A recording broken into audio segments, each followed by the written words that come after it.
Magandang araw po sa inyong lahat mga kababayan at welcome back dito po sa PNR. At ito nga mga kababayan, hala, kumaliwa na. OMG, Chis Escudero bumalimbing na. Yan mga kababayan, patungkol po riyan ang ating alamin at bibigyan ng komento ngayong araw na to. Pero bago pong lahat, kung bago ka pa lang at di pa po nakapag-subscribe sa ating munting channel, please don't forget to subscribe.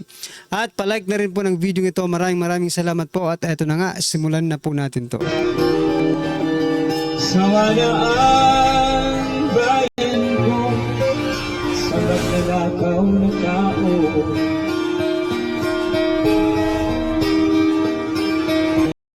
So yan mga kababayan, bago po natin muling i-play ang video ito, pasadaan po muna natin ang mga nagtitrending na mga balita dito po sa mundo ng social media. At eto nga, unahin na po natin itong si Senator Senate President Chis Escudero. Ito mga kababayan, Senate President Francis Escudero seems to be playing a calculated game to delay the impeachment proceedings against Vice President Sara Duterte. A maneuver insider says is more about principles and more about self-preservation. Ano pong inyong masasabi dyan mga kababayan? Mukhang dinay-delay po ni Escudero ang pag-impeach or impeachment trial versus Vice President Sara Duterte para kumbaga playing safe siya dito mga karibin natin or gusto pa rin niyang maging Senate President, Kasi kapag ganyan mga kababayan, maybe, pero para sa akin, mahirap pong kumbinsihin ngayon, yung Duterte Black, to vote for him as Senate President, Kasi kilala na po nila. Ang kinakilatis na po nila itong si Senate President Chis Escudero. At uhaw na uhaw po ito sa kapangyarihan mga kababayan, Kaya ito, ginagawa ang lahat ng paraan just to stay sa pagiging Senate President yan mga kababayan. Pero kung para sa atin, wag po natin kalimutan na nandyan lang po ang nag-iisang future Senate President ng 20th Congress na si Congressman or si Senator Rodante Marcoleta. Huwag nating kalilimutan, kung sa prinsipyo lang at sa katangian lang, ng isang Senate President, ay nako. Wala na pong makakatalo pa kay Senator Rodante Marcoleta. Yan mga kababayan, ano pong inyong opinion dyan? I-comment nyo na lang po. At eto, pasadaan din po natin itong si Marbel, Nako, ito po ang sabi ni Marbel, si Torre daw po ay highly qualified to lead the police force. Mga kababayan, ito pakinggan po natin si General Marbel. Number one, I don't, ang sa akin na talaga, lahat naman ng general sabi magagaling. Si magaling. Maybe nakita niya na ito yung kailangan natin for this event. Hindi siya as a reward because capable naman yung tao talaga. Magaling. He can decide, he can do. So yun sasabi ko, partly, but mostly because of the leadership. Yun ang leadership na kailangan natin ngayon. And I guess it's a good decision na ginawa ng presidente natin. Do you think, sir, yung mga cases na yun may impact kung bakit siya napili? Alam mo, it's the prerogative of the president, but ang sinasabi ko lang, magaling po yung tao. Pagka nandito ka sa chief PNP, hindi yung anong na-contribute mo how you will lead the big organization. And I guess it's one factor na nakita ng presidente natin na General Torre can lead the Philippine National Police, the 232,000 Philippine National Police.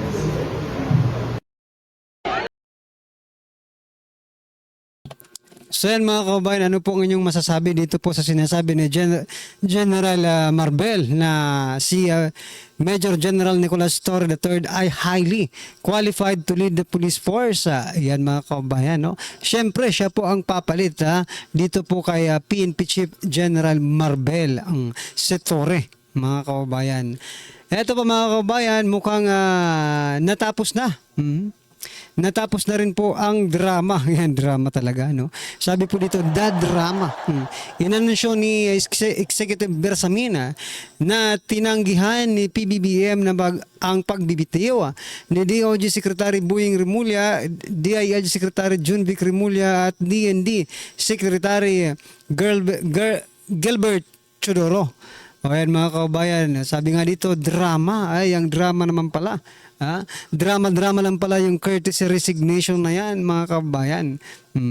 Eh, nandito pa naman ito eh. O, yan mga karibin natin, ano po ang inyong opinion dito?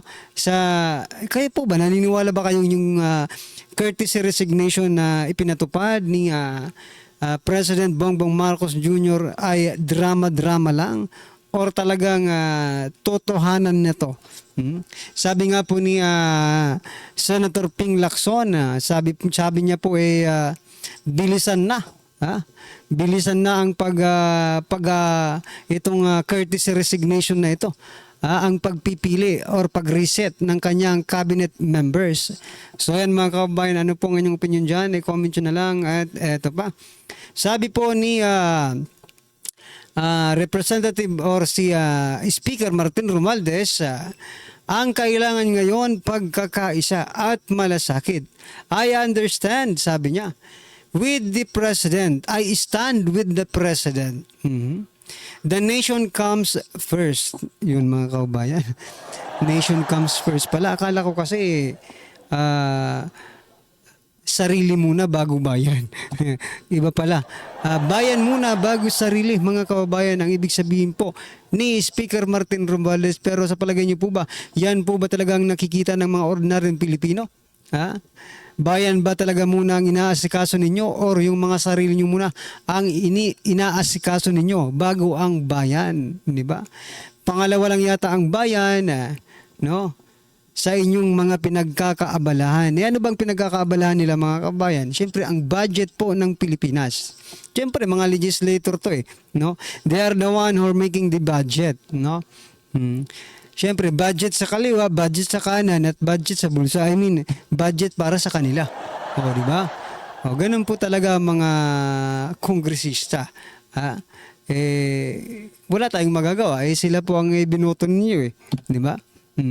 Ito pa mga kabayan, sabi po dito ni Ortega, SWS survey malinaw, BP Sara dapat harapin impeachment. Nako talaga ayaw talagang tumigil nitong si Ortega mga kabayan. Para kay House Deputy Majority Leader at La Union Representative Pauli Ortega B, malinaw ang resulta ng social weather stations survey na ang nais ng mga Pilipino ay harapin ni BP Sara Duterte ang impeachment case at tigilan ang pamumulitika. Sino kaya ang namumulitika sa inyo? No? Hindi ko alam kung sino ang hindi mahirap hulaan. I mean, no? Kung sino sa inyo ang dalawa ang namumulitika. Si BP Sara ba o ikaw? Nako, simula pa mga kababayan, talagang wala nang sinabing maganda ito. Si Ortega, no? Talagang puro siya ang puro namumulitika at hindi po tahimik po si BP Sara, pero itong taong ito mga kababayan, nako, parang hindi pwedeng matapos ang araw na wala siyang masabi patungkol po sa mga Duterte. Nako po. Anyway, ano pong inyong opinion dyan mga karibin natin? At eto pa. Sa ibang balita naman, na sabi po dito ni Attorney Ferdinand Topacio, napakababa nga ng approval ratings or rating ni Pangulong Marcos. Kinakailangan po nila ng mga trophy. Nako, oo nga no. Ano ba yung trophy na yan? Ito unang-una, ito nga po si Congressman Teves na ibinibida nila sa teka lang ang lilit kasi ng nakasulat. Teka lang, ito zoomin natin. Na ibinibida nila na napabalik namin, bagamat questionable po ang paraan ng pagkabalik. Nako, parang si talaga to, si former President Duterte. Kung si Teves pabalik, si former President Duterte naman ay palabas, mga karibin natin. So, ginawa nilang trophy. Maybe, di ba? And also, former President Duterte, ginawa nilang trophy para matuon yung pansin ng taong bayan kay former President Duterte. No? Kita nyo na, nung na-arresto po si former President Duterte, tumigil po ang mundo, di ba? Sa kay former President Duterte at nawala na, hindi na po napag-usapan yung Vicecam report na yon at yung PhilHealth, no? Nabalitaan na lang natin, meron na palang oral argument, no? Pero, kung hindi po, nila inaresto at ipinadala sa Netherlands si former President Duterte, malamang sa malamang, na pagtuunan po ng pansin ng taong bayan ang PhilHealth at yung Vicecam report na yun, mga karibyo natin. O yan mga karibyo natin, ano po ang inyong masasabi dito sa sinasabi ni Atty. Topacio na kailangan po nila ng mga trophy? I-comment nyo na lang po at eto, pakinggan po natin to at bigyan natin ng reaksyon. Eto na po. Ito ang balitang dapat malaman ng taong bayan. Balitang viral ngayon sa mundo ng social media. Mukhang sadyang naglalabasan na ang mga salita at isa-isa nang naglalaglagan na tila kumalas ang mga nasa Senado at ilang mga bagong senador ngayon para di umano ilantad ang buong katotohanan laban sa kasinungalingan. Matapos manalo bilang bagong senador ang dating Senate President na mataas na kapulungan na si Tito Soto III, tila may ibinunyag sa publiko na tila siyang sumampal ng katotohanan at kahihiyan sa gobyernong Ngagba na dapat malaman ng taong bayan na siyang tila ayaw palabas ng mga bayarang media sa publiko. Gaano kaya ito katotoo, mga kapanig? Ating alamin. Pero bago tayo magpatuloy, mga kapanig, kung bago ka pa lamang sa aming channel, ay huwag kalimutang mag-like, subscribe at i-click ang notification bell para mas maging updated ka pa lalo sa lahat pa ng mga bagong videos na i-upload namin. At yun na nga, mga kapanig, sinisisi ngayon ang campaign manager ng Bagong Pilipinas ni Marcos Jr. na si Congressman Tiangco ang naging impeachment case sa Vice Presidente na si Vice President Sara Duterte dahil ito raw ang pinagmulan at ang nagpatalo sa ilang mga miyembro ng Bagong Pilipinas Alyansa senatorial slate ni Marcos Jr. Kaya naman ang buong mundo halos ipinalandalakan. Dinalian ang mga Duterte, lalong-lalo na ang Vice President na si Sara Duterte. Makikita naman talaga natin, mga kababayan, mula na mismo sa mga news na lumalabas online. Isa na dito ang The Diplomat na ipinalandakan ang kapangyarihan at lakas ng mga pamilyang Duterte. Makikita din natin mula sa news ng Nikkei Asia maging ang Gulf News na walang pagdadalawang isip na ibinalita din online kung gaano katibay at kalakas ang mga Duterte, lalo na si Vice President Sara Duterte. Maging ang Bloomberg hangarin sa tibay at lakas ng kapangyarihan ng mga Duterte. Ang ibig sabihin lang talaga nito, mga kababayan, talaga at mahina ang gobyerno Ngagba ni Marcos Jr. dahil di nila napanalo ang alyansa ng Bagong Pilipinas senatorial slate. Ayon pa nga sa post ng isa sa mga kilalang DDS supporters na si Tio Moreno. And I quote, "Why the impeachment bid against VP Sara is political suicide." In my Facebook Live last night, someone asked me about the impeachment case against Vice President Inday Sara Duterte. My answer was simple and confident: we will win. Here's why. Looking at the recent senatorial election result, 5 of the candidates endorsed by VP Sara won. That's 5 more potential votes to secure her acquittal and the Senate, where only 8 votes are needed to block conviction. These victories indicate that her influence remains strong, not just symbolically but numerically. Even Toby Tiangco, campaign manager of Alyansa para sa Bagong Pilipinas, is pointing fingers. He blames Martin Romualdez for pushing the impeachment too aggressively and consider it a KO reason why their coalition lost. This is what many others do. Attacking BP Sara was a political miscalculation. Let's not forget BP Sara Duterte won with 32 million votes, the highest ever recorded in Philippine political history. These are real people, not trolls on fake accounts, on Facebook, or anonymous Reddit commenters. There's our warm bodies who both campaign and mobilize, and they watching closely. They explain why recent WR numero surveys show growing support against BP Sara's impeachment. People are pushing back. There are whispers that the Iglesia Ni Cristo INC endorsed Bam Aquino because of the belief that he won't support BP Sara's impeachment. Whether or not that's confirmed, the number don't lie.